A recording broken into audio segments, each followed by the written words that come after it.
Alright guys, welcome back to another video. Today we're learning the first rule of when to use present perfect. This is going to be the start of a series of 6 or 7 rules of when to use present perfect. Something that's really complicated for a lot of people learning English, so we're going to make it super clear, go step by step, and we're going to start off today with the very first rule.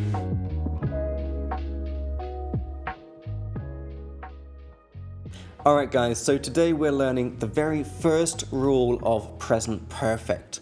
So present perfect is have or has plus the third form of the verb. For example, today has been busy. So we have or has, and then the third form, am, was, been. Today has been busy. Now, to use present perfect, we have 2 conditions we have to fulfill, 2 boxes we have to tick to be allowed to use it. The first box we have to tick, guys, is the time period must be continuing. For example, today is continuing, this week is continuing, this month is continuing, and even more abstract things like my life is continuing, my career is continuing, and my time in Prague is continuing as well. So that's the first box that you must tick. The time period must be a continuing time. But we also have to tick the second box. The second box says that the thing you're talking about must be true for this whole time period. For example, if I say today has been busy, this ticks both boxes because first box is today. Today is a continuing time. And the second thing, the busyness we're talking about is true for the whole period. The whole day was busy. It was busy until now. And the thing we're talking about is true for the whole time. Alright guys, let's look at another example.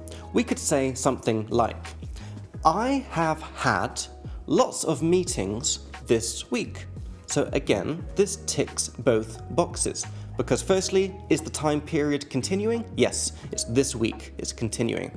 And the thing we're talking about, lots of meetings, this is true for the whole week. It means I had lots of meetings all week from Monday until today. It's meetings. So we can use present perfect, have, and third form. I have had, the verb is to have, because you have a meeting. And third form, have had. I have had a lot of meetings this week. Now, it's important to know it doesn't need to be literally continuing 24/7. It's not literally every second. The meetings are not every second of the day, but it's in general. There's lots of meetings on Monday, lots of meetings on Tuesday. It's more of a general feeling. All right, guys, let's just look at one example where we cannot use present perfect. If I said, today I have eaten a banana, this is wrong because we're not ticking both boxes. We tick the first box, today is a continuing time, but we do not tick the second box because eating a banana is not true for that whole period. You're not eating the banana for the whole day. So in that case, we cannot use present perfect and we use the past because the banana eating, it happened and it's finished. So we just say, today I had a banana. It's finished. It's not continuing for the whole day. So remember, we only use present perfect when the time period is continuing and the thing we're talking about is true for that whole time. Alright guys, let's finish off with a couple of pro tips. The first one is how to ask questions with present perfect. When you ask a question in present perfect, you must put the object in the middle of the have or has and the verb. For example, we could say, how has your week been? So we have how has, and then the object, your week, and then the verb, be, was, been. How has your week been? A lot of people who are learning English will say it badly and say, how has been your week, which is wrong.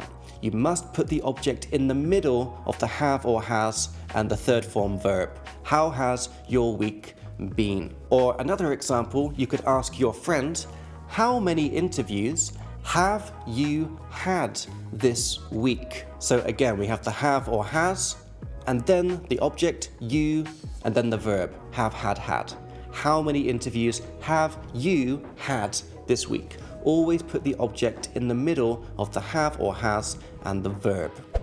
So guys, I really hope that was clear. I hope you feel that you can use this in real life. If you enjoyed this video, make sure to like and subscribe so you don't miss out on future videos. And you can also check out our app, where you can learn hundreds of words and phrases that you probably don't know but definitely should know. And you can also check out our podcast for some advanced listening practice and some funny conversations with native speakers. And remember, you can download our Essential English leaflet for free, which has all of these rules and more, all nicely explained from start to finish, little summaries of each rule, and you can download that for free, guys. The links for that are in the description. Thanks so much for watching, and I'll see you in the next video.